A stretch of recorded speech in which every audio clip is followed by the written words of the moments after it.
welcome back to the MotorFab YouTube channel. You've been following the build of our slapped together junkyard Monaro. We're back again. Here we go, this time with some rust repairs. Not exciting stuff. I'm not a panel beater by any means. There'll be some professionals out there that probably criticise the way I do things. I don't care, my car. I'm happy for pointers. If you got some tips for me, shout out, tell me what I'm doing wrong. Yeah, I give it a pretty good go, and I think you'll see there's a fair bit of rust in the old girl to fix up, so it is a part of the build. Not an exciting part. Rust repairs and panel work is not my favourite thing. It's not exciting getting covered in dirty rusty shit, but it has to be done. So let's hook in, let's do some. Like and subscribe to the channel. Thanks guys. Today we're going to work on the worst panel on the 1969 HT Monaro. This quarter panel is definitely the worst. If you've been following these cars online, people have been asking phenomenal amounts of money for new old stock quarter panels. It's just crazy. This one's bad, but I think it's repairable. We've used a couple of sections. I'll just show you over here. So I've used this back section, which is a rare spares panel. The fit up around here wasn't very good. You can see I've actually had to panel beat that a bit better to get that. The same with this back line here, it wasn't great. It still needs a bit of work. But all in all, a bit of filler required obviously to get it right. The lines here were really good, which I'm impressed. I've done these before and these lines haven't been so good, so maybe they've improved at pressing, or these are old ones, who knows. But I don't know if you can see it. Got a really nice finish along there. There's no real edge, so that should tidy up pretty good. So we come back to the bad side that we've got to fix. There's a lot of dents. This quarter panel's obviously got to come off the car, which I want to anyway, because there's repairs in behind it that need to be done, as you can see. It's good that we're kind of keeping most of that existing line there. The good old pot rivet in from back. Someone's done a bit of handiwork there. I've actually got part of an old original quarter panel that I'm going to try and use down here. I don't know what the story is with that or what happened there. It's had a hard life.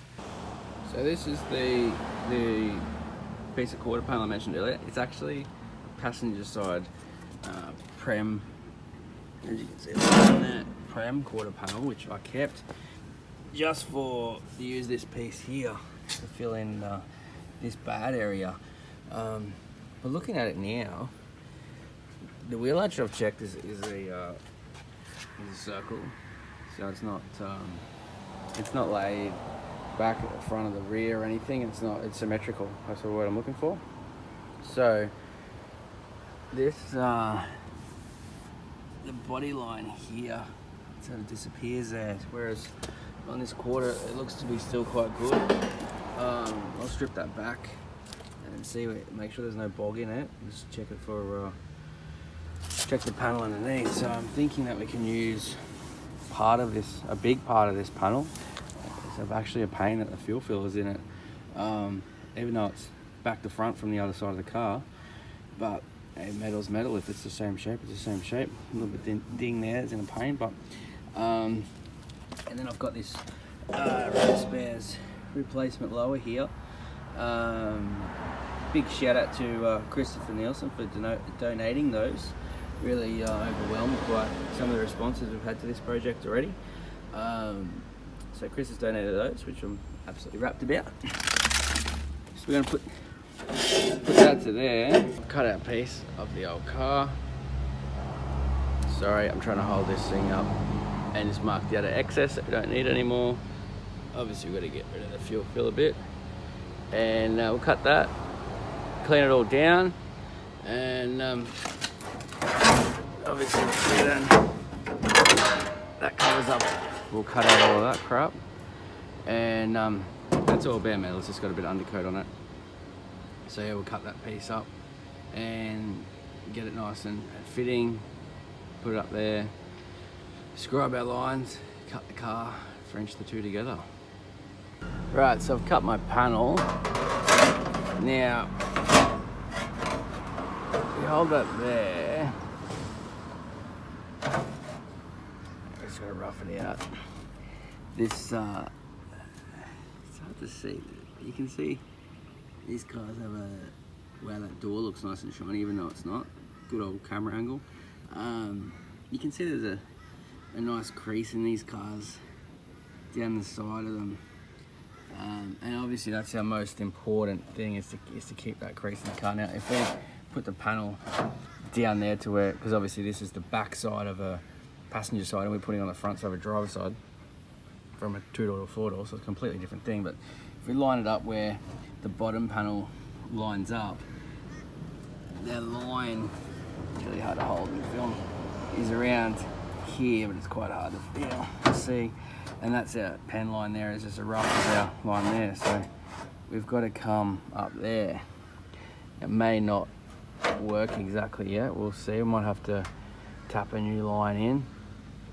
But what I'm going to do is I'm going to put a guide coat on both pieces and block back the guide coat to get a true indication of that line, and then we can line the two lines up together. So we'll just take that off there.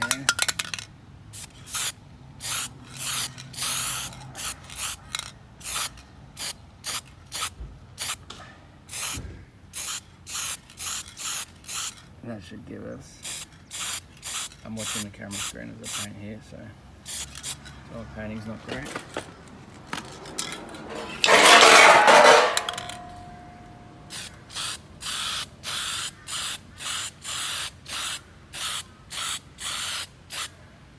So we'll let that dry.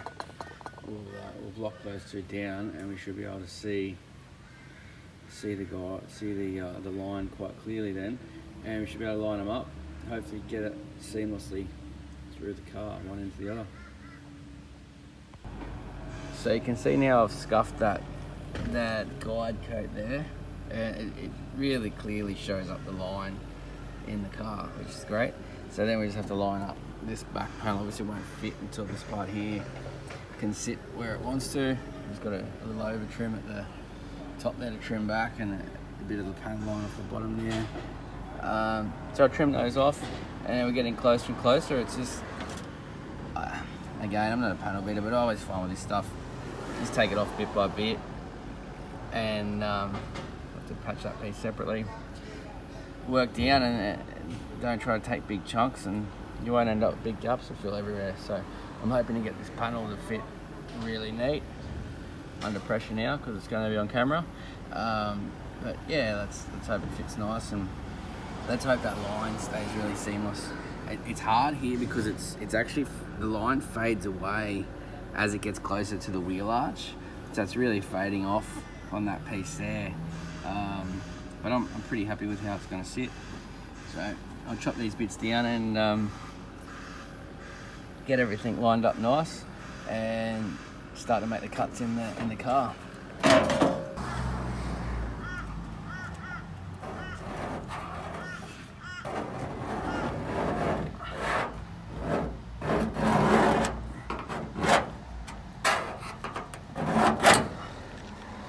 So one of the reasons why I'm being so fussy about this scribe line that I keep talking about is I'm going to TIG weld this panel in. I'm not a big fan of MIGs at all. I hate MIGs. If they have any place in panel beating or sheet metal work for that matter, but construction tools. But a lot of people are going to hate me for saying that, disagree with me. I've been welding for a very long time, and it's just the way I prefer to do it. With a bearing there. With a MIG, obviously, I don't care about the gaps so much. The problem is it pulls the panel all over the place. I'd be very experienced panel beaters be quite shocked how I'm able to join panels with the TIG. If the joint is perfect, you can just about cold fuse it together. Obviously we won't, we use the wire so it's nice and strong, but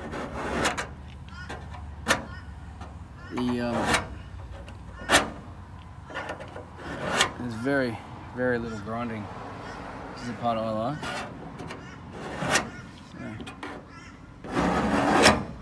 Hence why the importance of getting everything to fit up so nicely. If you've got zero gap, it's going to tig together quite nicely.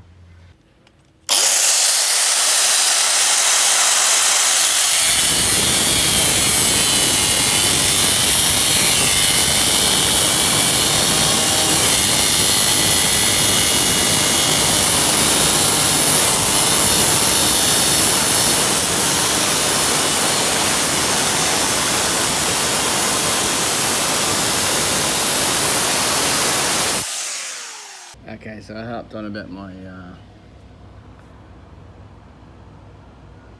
see that there, my scribe line.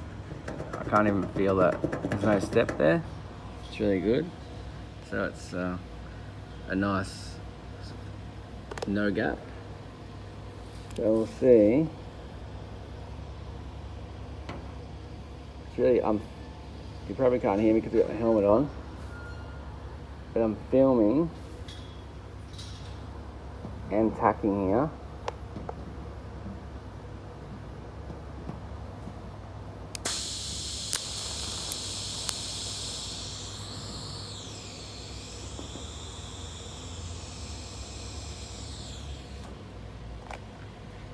And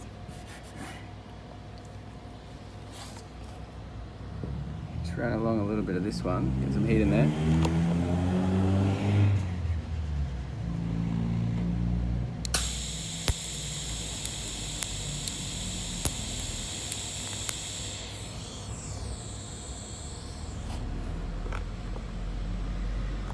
Obviously, just got to push the two shapes together till everything irons out, and that'll be a really, really simple weld and really easy. There'll be next to no grinding just to buzz that back. So that was what the effort of the scrub line was for. We've got a bit of a gap up the top. It looks beyond the camera there, but you can only just get your fingernail in it.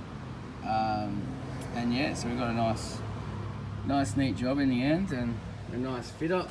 Obviously that looks like a gap because it's sitting out there, but same here. But yeah, I'm really happy with that. It's gonna finish up really nicely. So quick update, this one's all fitted in now. It's all, it actually all fits really nice. It's nice and smooth. A little indiscrepancy here. I'm guessing because, well, I'm not too sure why, because they both would have met around the center. So they're both of HTs. There's a slight change in profile there. I guess it put it down to different plants, different dyes. I'm not too sure. Like I said, I'm not a panel beater. This line here, I got that really good. That feels perfect. It's all pretty flush. There's a little bit of a change of shape there. The car, the Monaro, the coupe quarter was actually dented there, so I guess it's just not in the right spot. But because here and here it's perfect, here it's okay. It's just through there where the dent was that it doesn't line up. But once that quarter panel comes off, hammer and dolly will fix that, no problems at all. Now I've just rushed ahead and just done the bottom one here, just about ready to tack on. I've just scribed my line through here. So I chopped that off and married it all together. You can see here the rear spares panel, the profiles aren't great. You can sort of tell when you look at them that they're very flat, whereas the panel that comes off has got curves that it doesn't. So there's a discrepancy in the distance here between here. It's always pretty standard with the aftermarket replacement panels. We just panel beat it a bit as we go. It's not really a problem. I mean, you can't press it perfectly. I understand that. So, and if you're taking on this kind of job, you obviously got the tools to fix those sort of things. So it's not a problem at all. So yeah, I'm pretty happy with it actually. So I'll get this one on, and then we'll come back and we'll tackle the back section. Well, we're moving along on these rust repairs.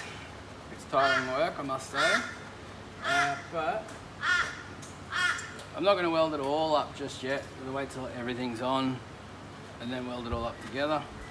But I will, being pedantic and doing things a little bit differently with the small gaps and stuff. This joint here is perfect. I'm really happy with that. And I'm just going to weld a little bit and show you guys how I weld them.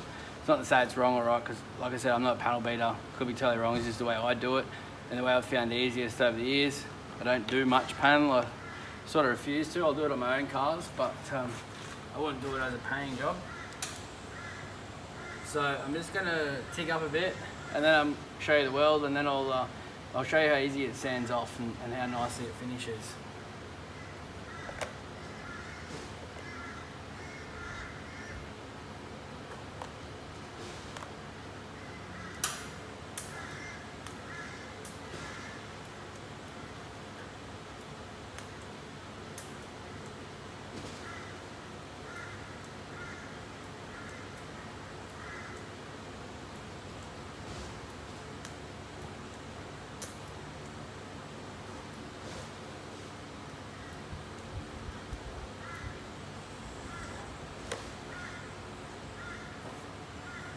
Sorry guys, the sun's on the back of my helmet, so the helmet keeps turning off and on. But we won't do another take, we'll just run with that one. You can't always have a perfect scenario. Yeah, as you can see, I'm not very straight because I couldn't really see what I was doing. But how well you can tell. You can also, it's warm, but it's not hot. This is the beauty of the TIG. It doesn't get a lot of heat in the job, contrary to popular belief. But that's a nice scrub join there, and then we've got a nice weld. And now I'll buzz it back and show you what it looks like. Pop you guys up there. Hopefully you can see.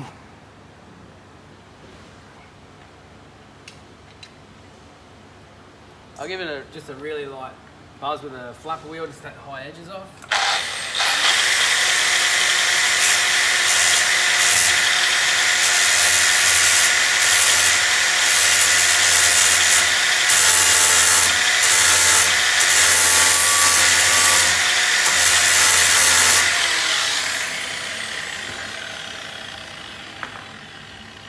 Even that was probably, too much. It doesn't need to come off that much with the flapper wheel. It's aggressive.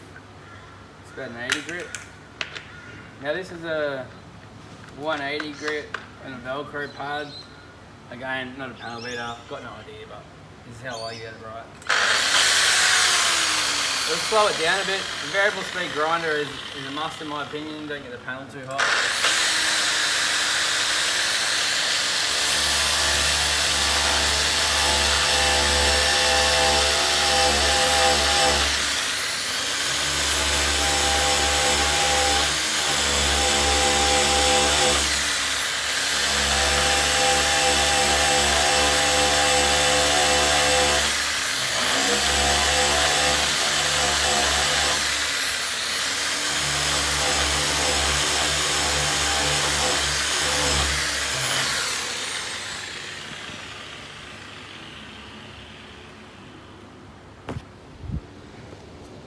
And there you go.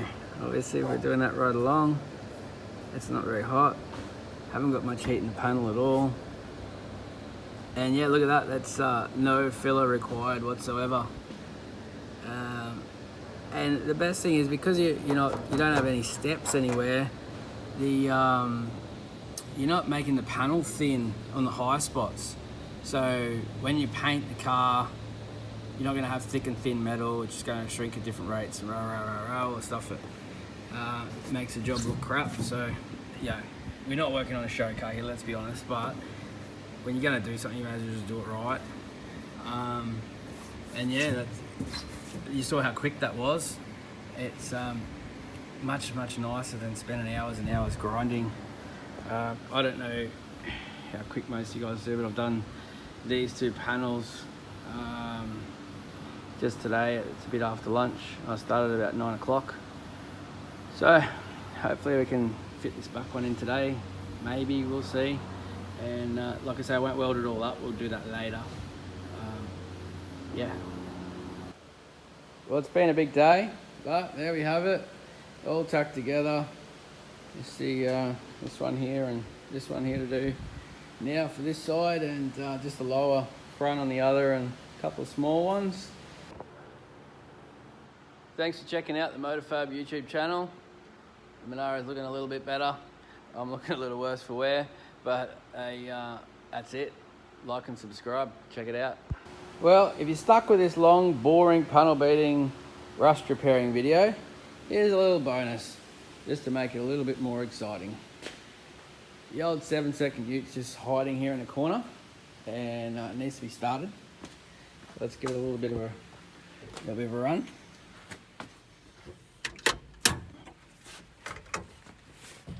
Shouldn't need any gas, but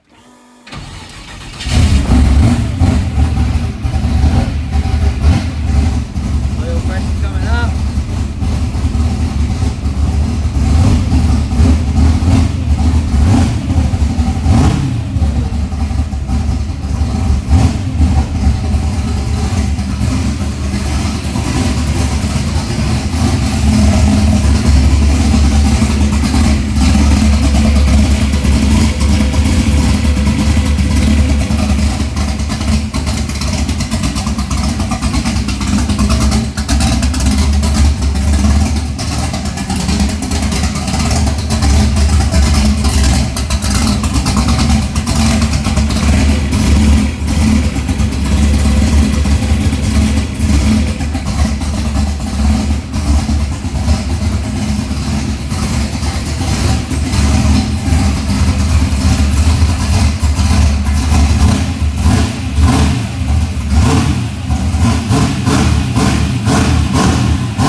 Isn't that a good sound? Thanks for staying with us, guys.